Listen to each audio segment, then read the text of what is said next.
Okay, just want to welcome you to one of the first of hopefully many training videos in a series that we are being provided to you by Tuscarawas County Board of Developmental Disabilities. This one is titled Functional Behavior Assessment. Some of you might have seen me before in the schools out doing outreach program. My name is Benjamin Kolbrich. I'm a behavior specialist here with Tuscarawas County Board of DD in Starlight School. These trainings are for anybody who works with children with special needs. This includes teachers, school staff, such as paraprofessionals, parents, caregivers, basically anybody who comes in contact with children with developmental disabilities. This particular training is more geared towards teachers, of course, in the school setting. These trainings that we're doing are on applied behavioral analysis techniques and procedures, along with assessments to address behaviors that might impede a child's learning and their ability to develop in a appropriate social manner or to their highest level of development that they can reach. So we're going to go ahead and we're going to begin with functional and behavioral assessment. And hopefully you enjoy it and you get some out of this. You might be familiar with this procedure or with this assessment. If so, great. If not, that's fine too. Maybe you'll learn a little bit more from this and maybe you'll get a little bit better understanding on how to complete an FBA.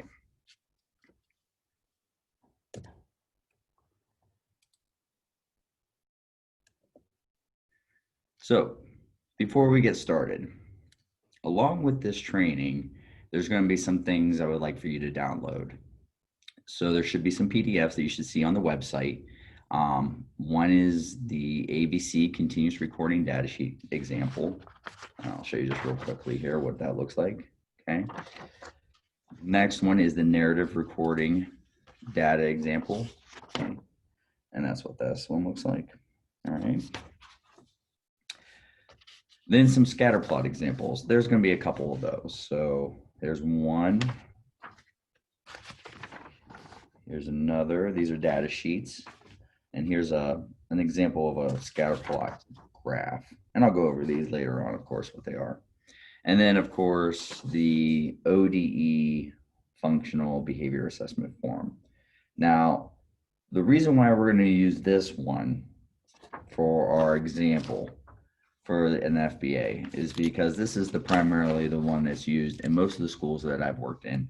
I do believe there is one school that does not use this form, and that's okay. There are many functional behavior assessment forms that you can use.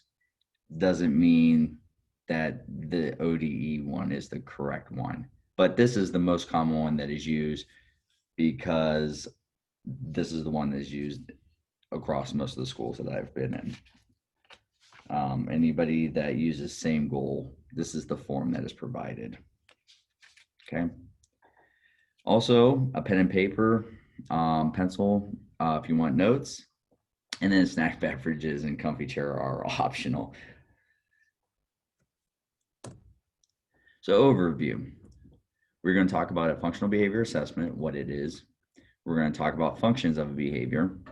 We're going to talk about the 3 types of FBA, variations of each type of FBA along with examples, strengths, limitations of each type of FBA, ODE FBA form, how to complete each section of the ODE FBA form, questions and comments. Of course, it's a little bit harder to answer questions or respond to comments using a training video. So I will be providing my email so that after you watch, complete the training, if you have questions or comments, please feel free to email me. And then a quiz. Now this quiz, at the end of it, it was just to help to better see if your understanding of the material. And, we are looking at trying to either make it a way that it will be automatically graded and then sent to me, or that you'll be able to just submit the quiz directly to my email and I can look it over. and then maybe reach out to you to see about your understanding. Like I said, this is the first time that we have done one of these training videos, so please bear with me, and I hope that goes smooth and you enjoy it. With that, let's get started. Okay, so what is a functional behavior assessment? So the definition out of the Cooper, Heron, and Heward 2007 book states that functional behavior assessment enables hypotheses about the relations among specific types of environmental events and behaviors. Specifically, FBA is designed to obtain information about the purposes or functions a behavior serves for a person. Excuse me. Basically, all that's saying is that we use this assessment to understand why the child is engaging in the behavior. Why are they doing the behavior? What purpose does it serve for that child?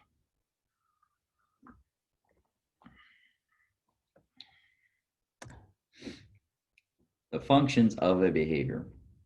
So there's currently considered 4 functions of a behavior. Okay. So we have social positive reinforcement, which is basically to obtain attention.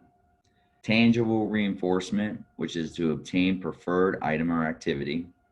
Automatic reinforcement, which is sensory or seeking or sensory related. Many of the children we work with, children with autism, they seek sensory input. And so a purpose of their behavior could be to get that input. Social negative reinforcement, to escape a demand or task. That's a really common one that we see in schools, especially teachers, paraprofessionals, even parents see this. You give a child a task or something they don't want to do, and they engage in behavior because they do not want to complete that task, right?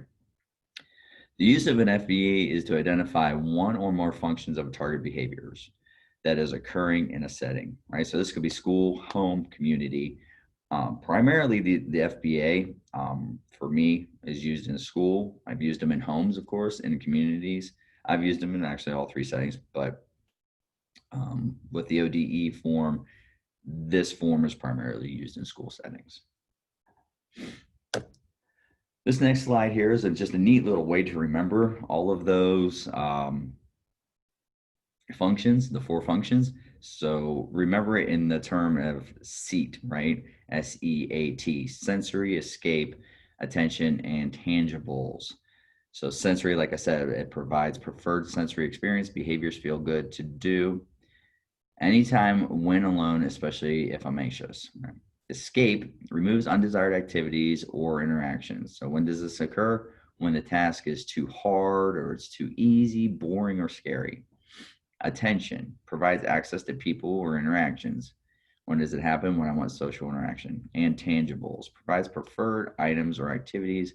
And when does it happen? When I want a preferred item or activity. So this is just a neat little illustration to show and help hopefully remember the 4 functions of behavior. Types of a functional behavior assessment. There are 3 types.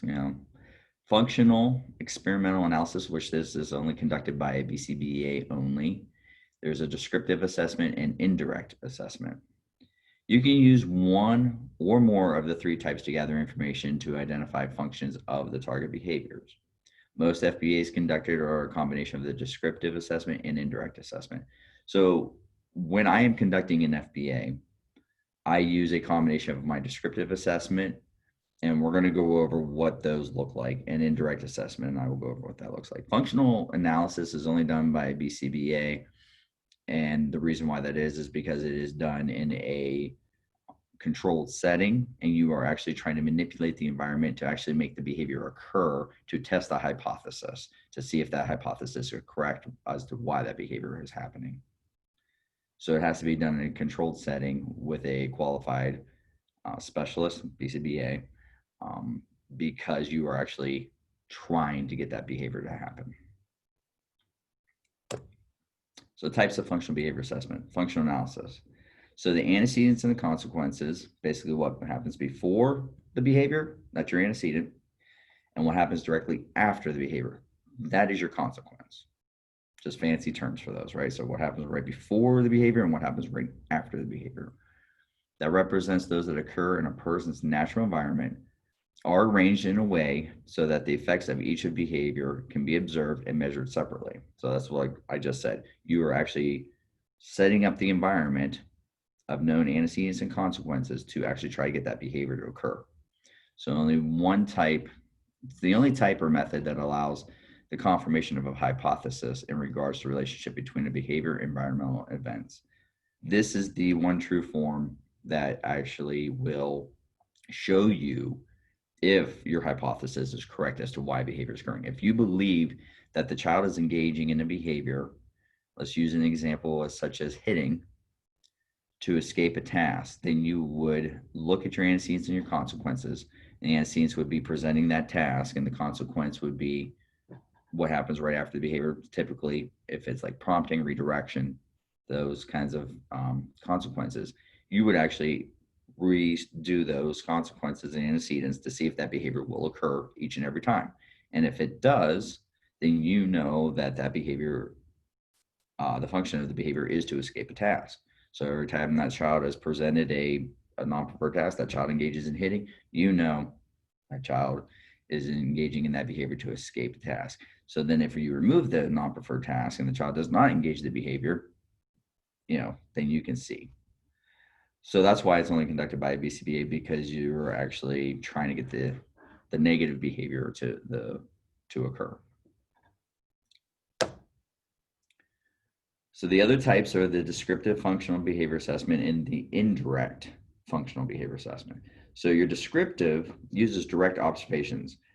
For those who are familiar with me or who have seen me in your schools, you've seen me come in and sit down and observe the classroom, observe the child, the student, and sit there and take notes. This is the descriptive. This is me just watching what's going on in the natural environment to see how the child reacts to the typical day.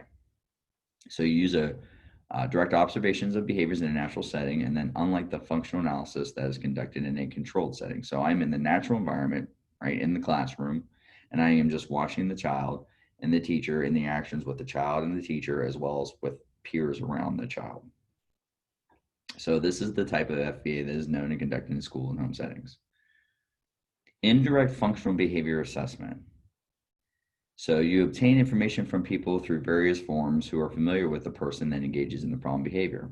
It's kind of like interviews, right? So I'm gathering information from people who know the child better, because if I come in to do an FBA, I have never met this child before. I don't know who they are. So I am trying to gather as much information as possible to get an understanding of what everybody else is seeing or how everybody else has interacted with this child. So I could use interviews, talk to teachers. There are rating scales and things like that to use. And I use that information and then I combine it with my observations to develop the hypothesis as to why I believe the function of the behavior is occurring or why that behavior is occurring. So this is used in combination, like I said, with the descriptive functional behavior assessment to help develop hypotheses about the function of the target behaviors.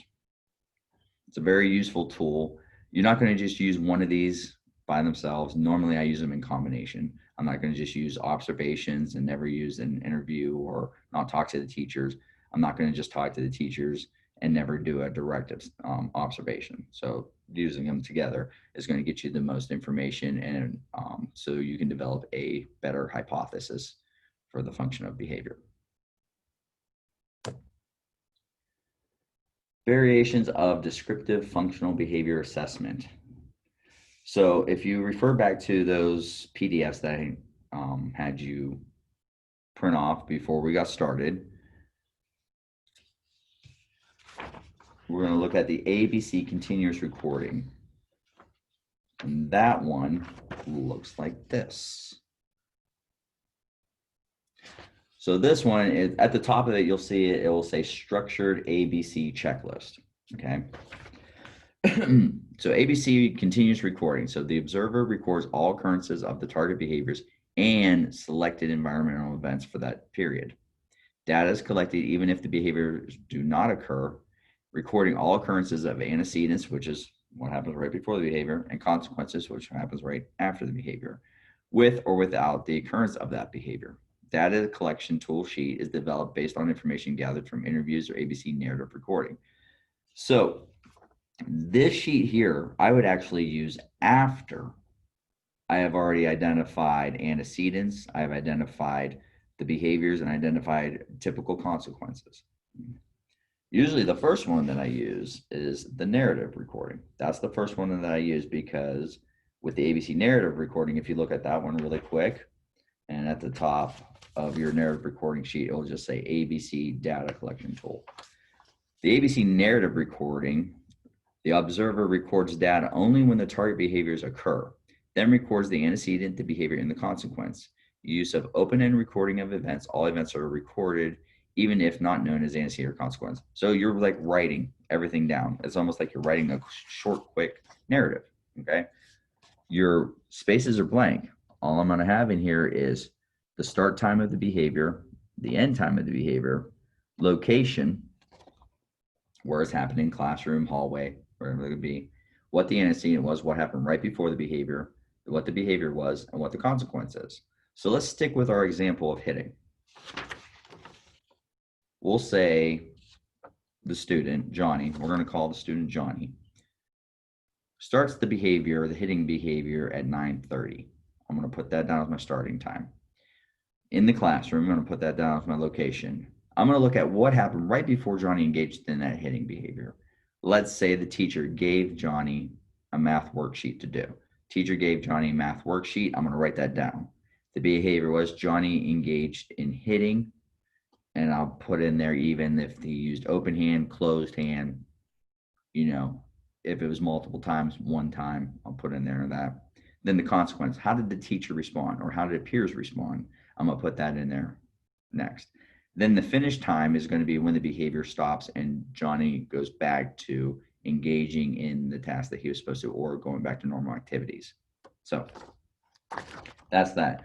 Once I've done a few of these, the narrative recordings, then I will develop a checklist, which makes it a lot easier for me because then I already know antecedents, you know, typical antecedents, some typical consequences, what the behaviors are, locations are, and then I can just go through and check them and write down the time that they occur. So if there's an antecedent that occurs, let's say Johnny's given, again, a non-preferred task, I would have that on my checklist and I would check that off at what time that was started. Even if the behavior didn't occur, I'm still going to check it. Then maybe the consequences, I'm going to look at, did Johnny, I'm going to have some consequences down. Or the behavior's down, I'm sorry, the behavior's down. Johnny hit, Johnny just engaged in tasks without behaviors, Johnny completed task. And let's say Johnny didn't hit this time. So I would put down completed task, no behaviors. And then whatever the consequence could be, that could be the teacher gave verbal praise. That could be the teacher gave no response. There would be a list of consequences there, and I would just put the appropriate check mark there. So the structured checklist is basically a quicker way to collect data and observations than the narrative is, but you're not going to be able to use that until you've identified typical antecedents and consequences so that you can make your checklist for that child. If you look at scatter plots, now there's a few of these PDFs I had you print off. Two of them, if you look at this one here, this is a data collection sheet. It's a scatter plot behavior monitoring. And then the other one says 15-minute scatter plot data collection or data sheet. These are just two examples of how you can collect data using scatter plots, okay? So the observer will record behaviors when they occur at a particular time more often than others. The use of time segment blocks of time throughout the day over a series of days. So this is done over a series of days. And let's just take, for example, let's look at the scatter plot behavior monitoring sheet, okay, because this one is already filled out.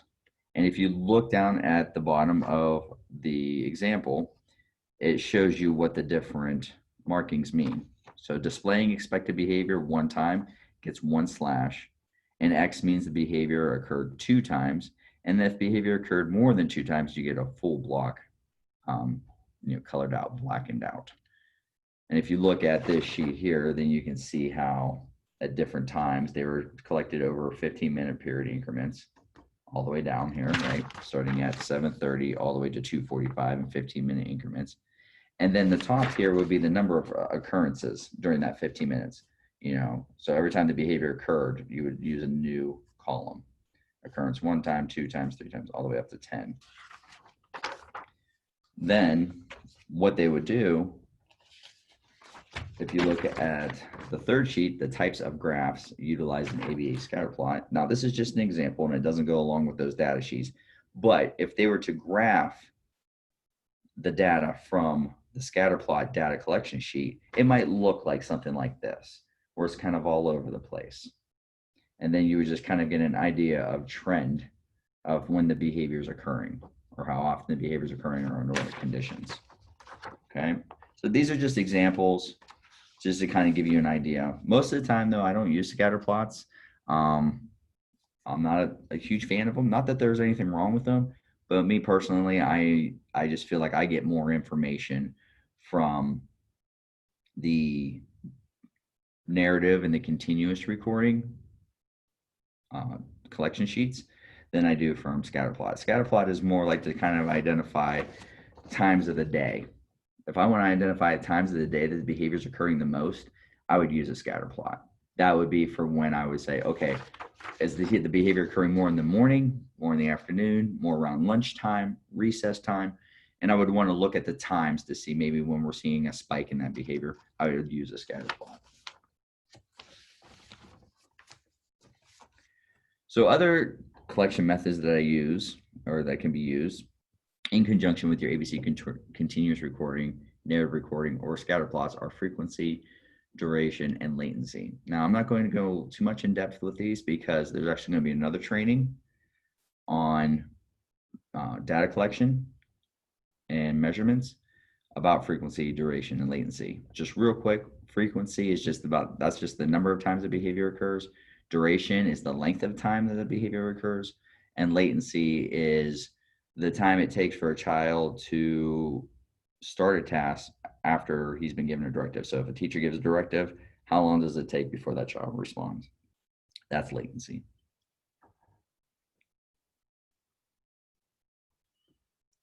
Okay. So these are just the handouts that we talked about. And if you have any questions, please, there will be an email at the end.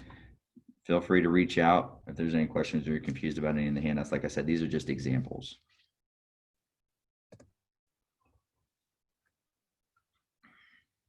Okay, so variations of descriptive functional behavior assessment, strengths and limitations.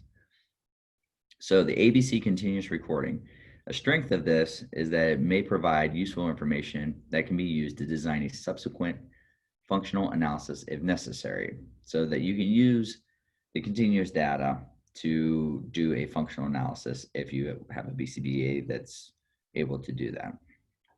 Limitation of this is it may be difficult to detect correlation between a particular environmental event and behaviors, especially if the chosen antecedents and consequences do not reliably occur before or after the behavior. So if you develop this sheet based off the antecedents and consequences that you believe to happen most often after you've already done your narrative recording, and then all of a sudden you're not getting those antecedents as often, or you're not getting the consequences, or they're not occurring like they used to, there's a change. So it might be a lot harder to see a correlation between the behavior and the antecedent, or the behavior and the consequence. The ABC narrative recording. So a strength is that it's less time consuming than the ABC continuous recording due to only recording data when target behaviors occur. So even though you're using a checklist with the continuous recording, right, even though it's a checklist, right, and that might seem quick, you're taking data constantly. Every time that one of those antecedents happens, every time a behavior occurs or a consequence happens, or if all three happen, you're constantly taking data, right? So when any of those happen. However, with the narrative recording, which is the most actually common one that I use, like I said, when I'm first observing a child, a student, this is the one I'm using. I'm just writing down everything that I see, but I'm only writing it down when the behavior occurs. That's it. I'm not writing everything down. I'm just writing only down when the behavior occurs that I'm targeting. So if it's hitting that I'm targeting, if that's the problematic behavior that's occurring, then I'm only writing down the antecedents and the consequences surrounding hitting behavior. So a limitation of this is that it may identify functional relations between environmental events and target behaviors and does not exist that does not exist due to antecedents and consequences only being recorded when behaviors occur. Unless observers receive adequate training, accuracy may be hindered due to observers reporting more subjective terms such as appeared frustrated or looked embarrassed, instead recording events observable and objective in terms. So that is super important, actually, part right there. You want to make sure that when we're writing the information down in your narrative recording, you're not putting in terms that to describe, okay? Because then it's subjective. Only information that is observable by anybody that could do this. So if Johnny's hitting, I'm just going to put down Johnny's hitting, either closed hand or open hand, whatever hitting is looking like for Johnny. That's observable, but I'm not going to put down Johnny hit so hard because he was angry, or Johnny hit forcefully, or Johnny angrily swung his arm. Those are subjective terms. And what's might look anger to me, or what might look angry to me, may not look angry to you, and that's why it's subjective. So we want to make sure that we're only using terms that anybody could come in, sit down, and say, okay, that's what hitting looks like. That's it. And you would describe what hitting looks like. And so when you come in, you know exactly what hitting looks like without putting in appeared this or looked this way, or he looked tired, or he looked angry when he walked in. So it's very subjective, and we don't want that in there. We want to make sure that we are making it as very objective as possible. Scatter plots. So strength of a scatter plot. To identify time periods that the target behaviors occur, thus able to identify periods of the day to focus ABC assessment observations to obtain additional information. So like I said, if I want to figure out times of the day that the student is engaging in this behavior, this is where I'm going to use my scatter plot. Most of the time, though, I get this information from teachers, from the paraprofessionals that work with the students, and you get a really good idea of when the times of the day of when the behaviors occur the most. So I will try to structure my observations around those times. However, I also schedule other times outside of those expected times that the behaviors are going to occur to see if we are also seeing those behaviors during other times of the day. So a limitation of scatter plot is obtaining accurate data may be difficult, and ratings are subjective in nature, as in most versus some. So you kind of get like most of the time we get a behavior that occurs here, some of the time it occurs over here. A little bit subjective in that term, where you might have most of the time his behavior is occurring around lunchtime, and some of the time it might be occurring in the morning time. So a little subjective in nature, not by much, but that's why it's a scatter plot, because it's kind of all over the place. You're trying to get an idea of where the behavior is occurring most of the time.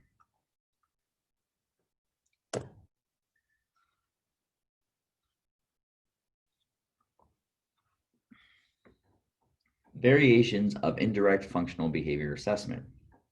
So, like I said, I don't just use direct descriptive assessments, right? So I'm not just using direct observation. I am also using indirect functional behavior assessments. These could be in the forms of structured behavioral interviews, checklists, and questionnaires. So these are used routinely in assessments, and they are used to gather information about target behaviors, antecedents, and consequences. Information must be clear and objective. Okay. Interviews. I love interviews because and it's hard sometimes because I know teachers are super busy. A little bit easier with parents at times. Even then, it can still be busy when they're trying to raise children and they have other children besides the child that I'm trying to work with to take care of. But it's a great way to be able to sit down with the person that has the most contact with that child to get an understanding of what they're seeing on a day-to-day basis, because I'm not there day-to-day. So some examples include functional assessment interviews, a behavioral diagnosis and treatment information form, stimulus control checklist, and problem behavior questionnaire. those are just some examples. If you would like to get more information about those, you can definitely just look up Google and type in those, and you can see the forms themselves and see what they're about. The rating scales. So I will use rating scales along with interviews. They're a good way to gather information, and it's based on estimates that the behavior is believed to occur under specific conditions. So it's actually just a list of questions that the teacher or the parent or the para professional will circle, yes, it occurs, no, it doesn't occur, but there's certain specific questions. And then I will go through based off just that behavior alone, and I will rate the rating scale. I'll rate it to see what they believe or what the perceived function of the behavior might be. So hypotheses about the functions of behavior is based on scores with each condition. Higher cumulative or average ratings for that condition yields hypothesis about the function of the behavior. Basically what that's saying is that the higher the score is in one area of the function, the more likely that that's the perceived or it may be the function of the behavior. So some examples are Likert scales, which I'm sure you're familiar with. Those are the ones that you see there on a scale of 1 to 5, 1 being never occurring, 5 being occurs all the time. That's a Likert scale. Motivation assessment scales, motivation analysis rating scales, the functional analysis screening tool, which is a common one that I like to use. I feel that it provides good information and gives me a good idea what a teacher or paraprofessional or parent perceives the function of that behavior to be. And questionnaire about behavior function. So if you would, like I said, you want more information about what these look like, you can put them in Google, pull them up, and you're quickly able to see some examples of these different rating scales. Variations of indirect functional assessment, so strengths and limitations. Okay, so with your indirect FBAs, they have a few strengths and a few limitations. So strengths, they can provide useful information in guiding use of objective assessments, can contribute to the development of hypotheses of the function of target behaviors. Due to not requiring direct observations, they're viewed as being more convenient. This is correct. So I am able to, let's take the FAST form, for example. I'm able to put a behavior at the top and ask the teacher, hey, in your own convenience, can you please just fill this out based off this just one behavior? And then they fill it out when they get a chance, and they're able to get it back to me in their own convenience. So it's not time consuming as like an interview might be, right? So an interview can be a little bit more time consuming because I would have to sit down with the teacher or a parent and ask them some questions and answer it right there. Or unlike with a direct observations, right, your descriptive assessments, where I'm coming into the classroom or I'm coming into the home and I'm sitting there and observing. And that can be time consuming because then the student and the parent or the teacher, they all have to be present at the time. So limitations. Information gathered from people may be inaccurate and have been changed due to biases. Information recalled and then reported by the informant may not conform to the requirements of a question. And then due to a lack of empirical data to support validity and inter-rater agreement, it's not recommended as a sole means to identify functional behaviors when conducting an FBA. So, and that's to be expected. So when I'm doing an interview or rating scale, you have to take into account that person's bias of their experiences with the student or with the child is going to come into play when they're answering those questions. However, that does not mean that the information is not valid. It does not mean that the information is not important. It still is. But you do have to take in consideration that there are some biases that can play into that. Not always, but can.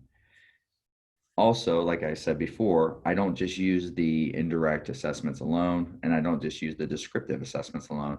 I combine them together to get as much information as I possibly can, so that when I complete the functional behavior assessment form, I have a ton of information to base my hypothesis off or hypotheses off.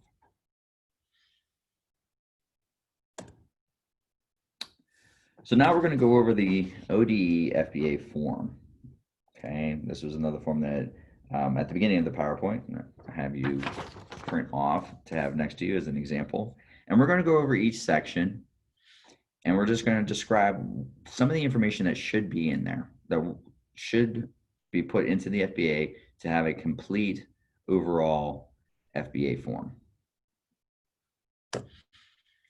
So how to complete an ODE FBA form, section 1, behavior of concern.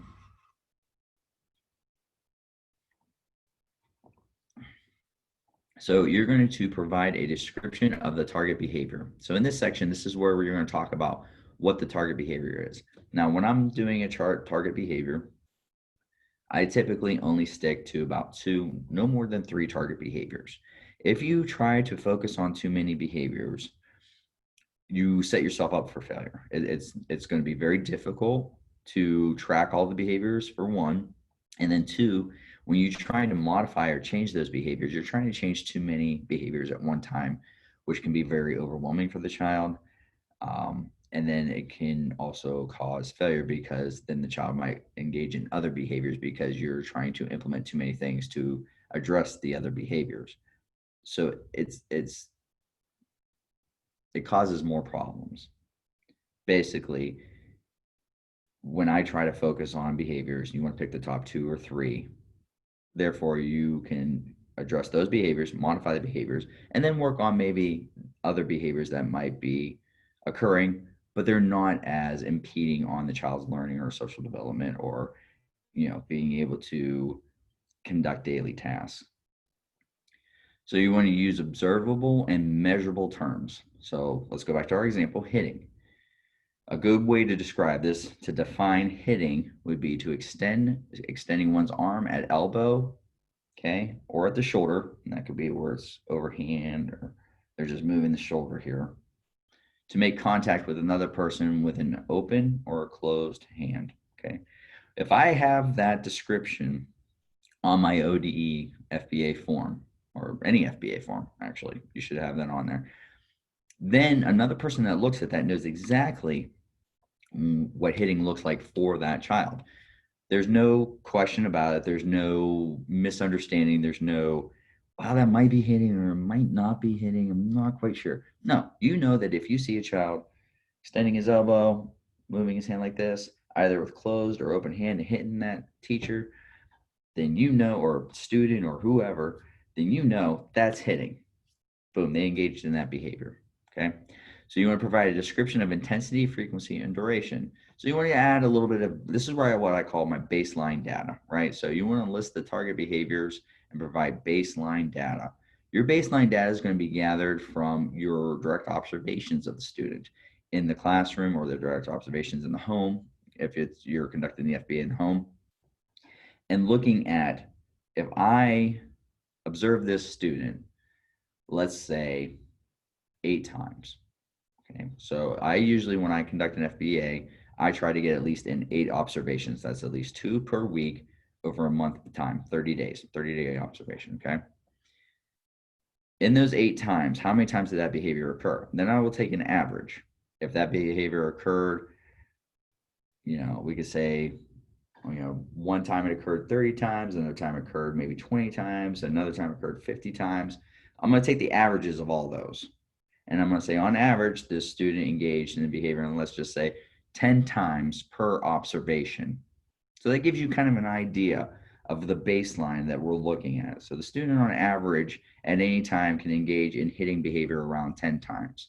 So it gives you kind of an idea of what to work with. And of course, we want to bring that behavior down, right? So if it's occurring like 10 times per observation or 10 times per day, we want to get that behavior down, right, to occurring maybe 1 time a day or even 1 time a week. The behavior is not going to go away completely, obviously, but you definitely want to get it way below the 10 times per day or 10 times per observation. You want to list all the target behaviors, like I said, and make sure that you have them. They don't have to be any in direct order, but just have a list of them. So you would have each behavior, the description of the behavior, and then baseline data for that behavior. Okay. So section 2, what event triggers the behavior? So this is your antecedent, right? So this is what happens right before the behavior. And hopefully the pictures on here give you a little bit, it helps to stick in your head that there are 2 types of antecedents, right? So there is setting events, slow triggers, and there's immediate antecedents, or what's also known as fast triggers, right? Slow triggers are events that occur and may not affect behaviors until hours, days, or weeks later. Really good examples of this are like sleep issues. I don't know about anybody else, but if I don't have a good night's sleep, I'm not prepared for the day usually, or like, I might have a little bit harder time focusing or concentrating, or my brain's not quite working quite right, or I need extra coffee to get me going. But sleep issues affects kids a lot. When they have sleep issues, they might wake up and they might be okay when they might get ready for school and no problems. But then once they get to school, then all of a sudden they're starting to put their heads down. They're refusing to do work that maybe they typically do, and we've seen it before. Diet restrictions, they might have a change in diet, or maybe they've not eaten so much food, or maybe certain foods are taken away. This can cause problems. Or they might have developed an allergy to a food that we don't know about yet. Major illnesses, if the child's recently been sick or they are becoming sick, that's going to affect behaviors, of course. So recent changes in location, moving, that's a huge, and then for anybody, moving is hard. I mean, that's a big step. So if you move, or you change jobs for adults, if we change jobs and we're starting a new job, those are stressful situations. So scheduling and social factors, etc. So we have to take those into account, and that's where your interviews and talking to parents and the teachers and that know the student comes in handy. Because if like any of those big events have been happening or those issues do occur, we can take that into consideration as to what might be making those behaviors occur, might be triggering those behaviors. So let's say sleep for an issue. If we know that the child has issues with sleeping and mom writes a note to the teacher, didn't sleep well today, just letting you know, then we kind of have an idea like, okay, we might have some behaviors today more than normal because this student did not get as much sleep as sometimes they typically do. Also, medical information. So, medication changes in medication, allergies, etc. Those all play a huge role and can affect behaviors hours, days, or weeks later. Okay. So, your immediate antecedents or your fast triggers these are events that happen directly before behavior. So, remember when I said antecedents, the when we're recording our data, the antecedent is what happens directly before the behavior. That's your fast trigger. So, we're recording fast triggers. We're recording what happens right before the behavior. So these happens directly before behavior and has immediate effect on behavior. So giving a non-preferred task or directive, denied access to preferred item activity, or denied attention, etc. Those all, and any parent, teacher, paraprofessional, you're familiar with that, right? If you give a child a non-preferred task, they don't want to do it, boom, they hit, or boom, they elope, or boom, they start crying. That's an immediate antecedent. That's a fast trigger, right? Excuse me. Section 3. So setting where behavior most likely occurs. So in section 3, we're going to describe where, when, and with who the behavior occurs the most often. So this is where I'm going to put down the person that maybe the behavior happens the most. It could be a certain teacher. It could be a certain, aide. It could be a certain school staff. It could be a certain sibling. It could be a certain parent. Just all depends. When, like this is where we go back to certain times of days. This child might engage the behavior more often around lunchtime than they do during recess, or it might happen more often in the morning than in the afternoon. Where it could be happening more on the playground, or it could happen more in the classroom, or more in the hallway. So that kind of information is very helpful, and we want to make sure that's in this section. So other information about the setting in which the behavior occurs the most, right? So it could be different days of the week or special events. If we know, if a teacher might tell me every time there's an assembly, the student engages in the hitting behavior every time. So then we know this is a event that causes behavior. It could be what's considered an immediate trigger, right? A fast trigger that causes that behavior. As soon as that child knows there's an assembly, boom, the child's engaging in hitting behavior. Okay. And it can also include information about settings where the behavior is least likely to occur. So if I know that the behavior never occurs at recess time, I'll put that in there. Or let's say the child never engages in hitting behavior when working with a certain aid. I'm going to put that in there.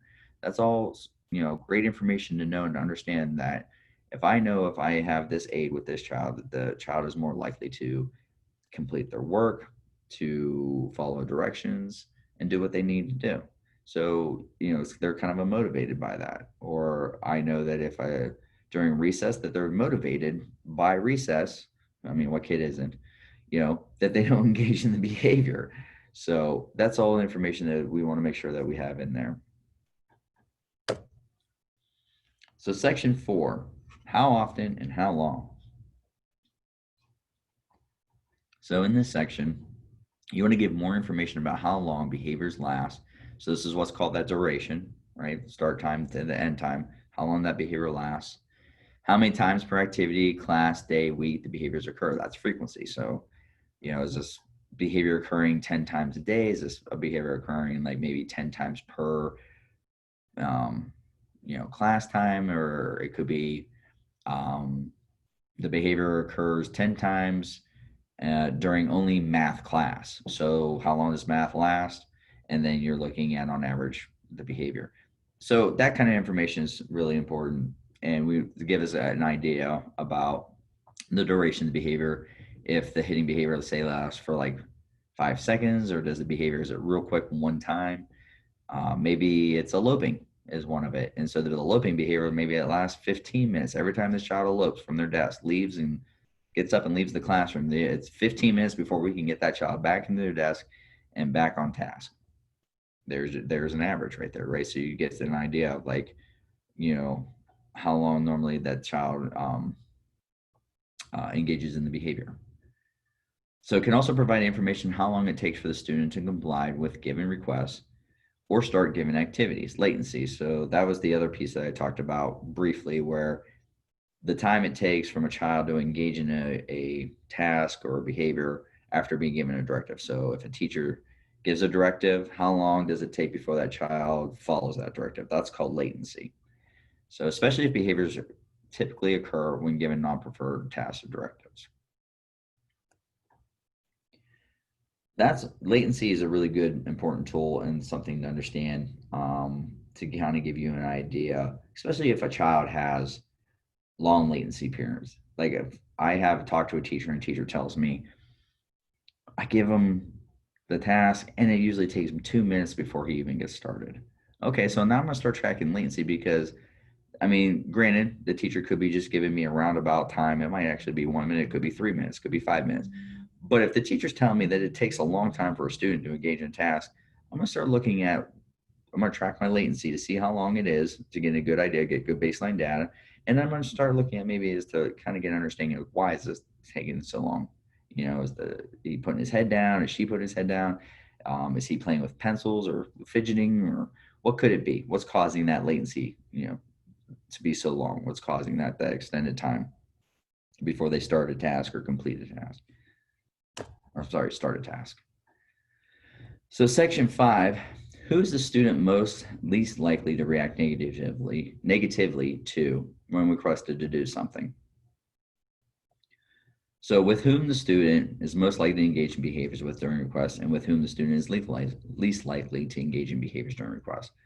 So basically you're just going to put down, I know sometimes I'll put in there might be a certain teacher that the student always engages in the behaviors with.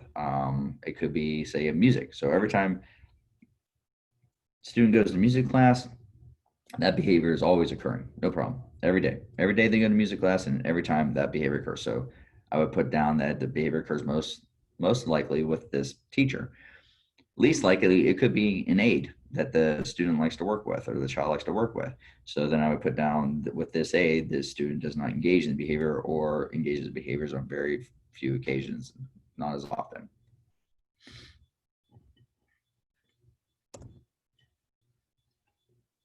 So section 6, what is the vocal response of a student's negative behavior?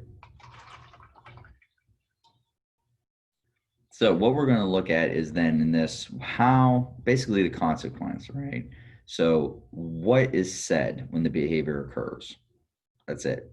Directly what is said right after the behavior, right? So you're going to give information about what is said by a teacher or teacher's aide or other adults when a student engages in the behavior.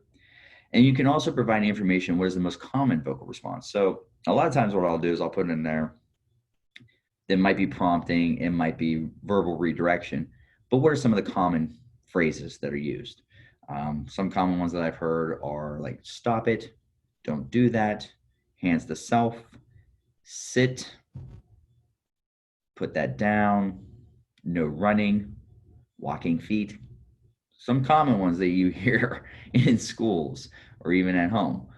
And I'll just put those in there just to kind of give you an idea what are some of the most common phrases that are being used by adults to when that child engages behaviors to kind of help to redirect that behavior. Sometimes they work, sometimes they don't work. So section 7, consequences. So you want to provide information about what interventions were used immediately after the behaviors occurred. So like I said, this could be verbal prompting. It might be a token system, could be verbal reprimand, redirection, plain ignoring, etc. So anything, and it's usually like a list that I'll put, what are some of the consequences that are being used. Some of the most common ones that I've seen are your prompting, your verbal redirection. It could also be gestural redirection, use of hand gestures, picture cards, visual cues. It could be plain ignoring, which that's simply just when a child engages in behavior and then the teacher does not respond to that behavior. But then when the child engages in an appropriate behavior, then the teacher responds. That's plain ignoring, right? Just real simple, kind of quick and easy example. Provide information. What is the most common interventions used immediately after the behaviors occur? So just like I said, you're just running a list of kind of the most common consequences that occur after the behavior occurs.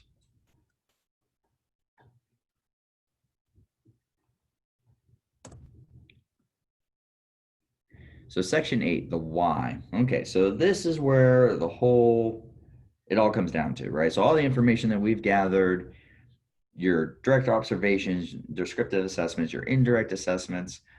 Now, and you've completed sections 1 through 7 on the form. Section 8 is your hypotheses, right? This is where you're going to put down what you believe the function of the behavior is based off all the information that you've gathered, all the data that you've collected. So given the hypotheses on function of the target behaviors. So hypotheses are based on information gathered from your direct observation assessments and indirect assessments. You can use your rating scales and other indirect assessments to provide hypotheses from teachers, parents, teachers' aides, and on functions of behaviors. So you're taking all that data, everything that you've done, your rating scales, your indirect, all that stuff, right? Interviews, your direct observations, so your narrative recording, your checklist if you use that, your scatter plot if you use that, and you're looking at all that, looking at it all, okay? And you're going to provide a hypothesis for each function of the behavior. So you can combine behaviors into one hypothesis if the behaviors serve the same function. So if you have, like I said, you're only doing 2 or 3 tops behaviors targeting for an FBA. Usually I stick with 2, right? The top 2 behaviors, but like I said, 3. If there's 2 behaviors that have the same function, you can put them in one hypothesis, so you're not writing separate hypotheses, just to save you a little bit of time. Okay, so if you have hitting and let's pick eloping, and they both serve to escape a task, you can put them in the same hypothesis, right? Now, if they serve different functions, then they have to have their own hypothesis statement. So the format for hypothesis, and this is very important, okay? So we want to make sure that we're putting these in the correct format. And when you present a hypothesis, you want to make sure it's in the format of your antecedent first, behavior next, and then the function, right? So when, and we're going to use hitting as our behavior. So when presented with a non-preferred task, John will engage in hitting to, and then what's the perceived function, or what you believe the function is, escape demand or escape task. Boom, there's your hypothesis. Simple as that. Okay, let's say eloping and hitting both have the same function, to escape. Now we're going to say, when presented with a non-preferred task, John will engage in hitting and or eloping to escape demand or task. Okay, boom, there's your hypothesis. It can also serve multiple functions. I don't want you to think that a behavior only has one function, because it doesn't. I've seen, and most of the time, it's multiple functions.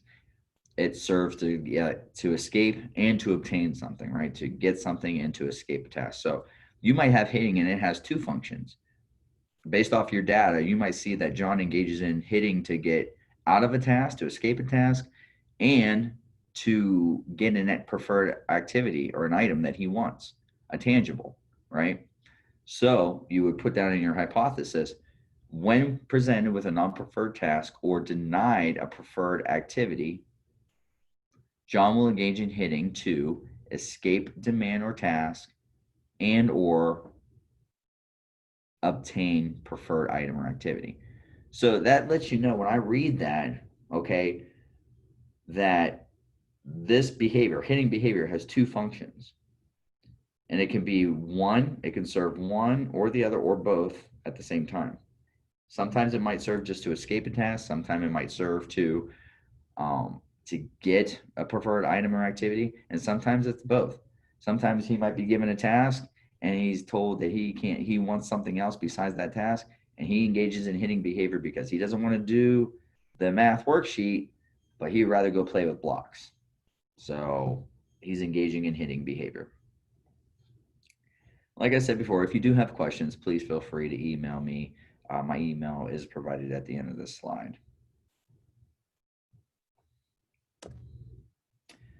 So the final section, which is it's not really blocked or labeled, but it's in these columns, this table here, in the very bottom of your form, where it says functional behavior assessment additional information.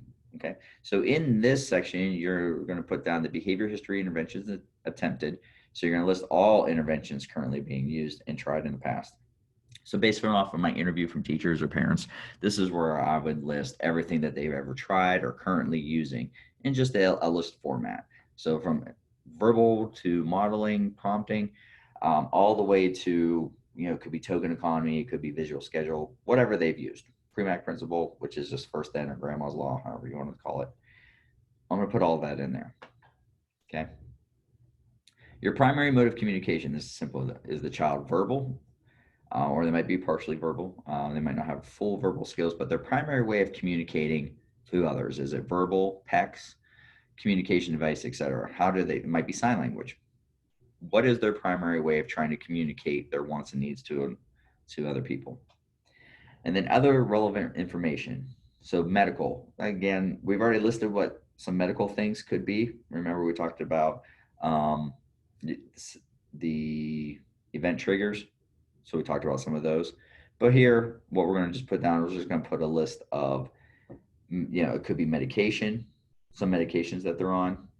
It could be, let's see here, sleep issues. It could be allergies, things like that. So anything medical, I usually would put in here, but I put it in a list format.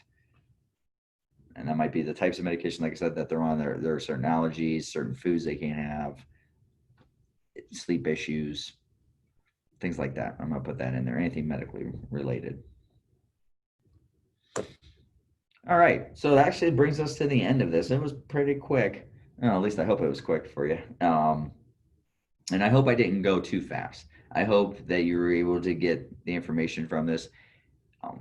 You might have, like I said, you might have experience with these FBAs, might not. Hopefully, though, it did help provide a little bit more information about how you should fill these out and how they should be completed on these forms. So if you do have questions or concerns, or if you'd just like to leave a comment about how the training went, maybe some suggestions about some improvements that we could do or I could do for these, for future ones, please email me at bkolbrich, that's KOLBRICH,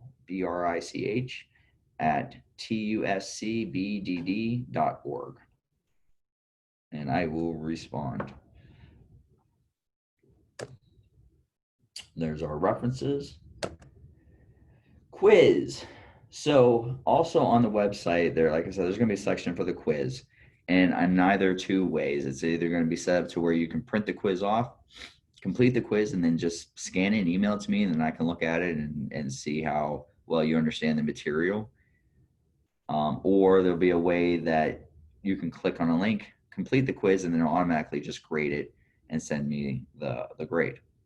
And there's no like, oh, you failed it, so you have to retake it again, kind of thing. These training videos are just to help you and to further educate you on, like I said, some assessments that we use. So the FBA, and then the other assessment that one of the videos is going to be talking about is the um, behavior intervention plan. And then some of the other training videos that will be put out there are going to be about ABA interventions and procedures to address and modify behaviors. And it's, like I said, just to further educate you and give you better understanding about these interventions and assessments. Okay. So the quiz, take it on your own time. Hopefully you do well. And if you have any questions or concerns, like I said, please feel free to email me. I just want to say thank you, though, for taking time out of your busy days and your schedules to take this training. And hopefully you learned something from it. And hopefully you will want to take the time and um, look at the other training videos and participate in those. And hopefully that will provide even more information about how to address behaviors. My name is Benjamin Kolbrich again. Once again, thank you so much for your time and have a good day.